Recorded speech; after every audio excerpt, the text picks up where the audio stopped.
Fly me to the moon, let me play. El doctor Frederic Duran i Jordà, nascut a Barcelona l'any 1897, és un altre gran investigador mèdic desconegut. També, com en el cas del doctor Trueta, assoliria un extraordinari nivell de reconeixement arreu del món que contrastaria amb el silenci espanyol. La gran aportació a la ciència mèdica universal del doctor Duran i Jordà va ser la creació del primer servei de transfusió de sang a distància de la història. L'any 1936, a l'inici de la Guerra Civil Espanyola, les transfusions encara es feien de braç a braç. I si bé és cert que poc abans el doctor Grífols havia inventat la flèbula transfusora, que permetia transfusions que no excedissin les 6 hores d'emmagatzematge, la flèbula de Grífols no resolia el problema dels milers de ferits situats als fronts de guerra. El doctor Duran i Jordà completaria aquell cercle.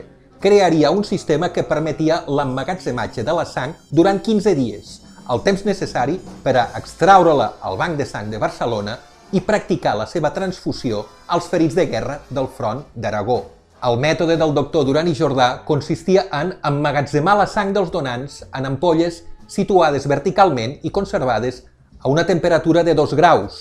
Aquests dipòsits de sang eren transportats amb un camió provist de 2 grups electrògens que conservaven la temperatura durant el viatge.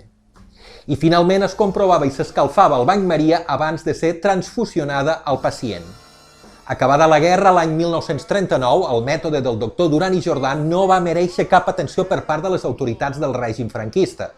Però, en canvi, el govern britànic va reclamar els serveis del doctor Duran i Jordà i el va posar al capdavant d'un equip d'investigació de la Universitat de Manchester.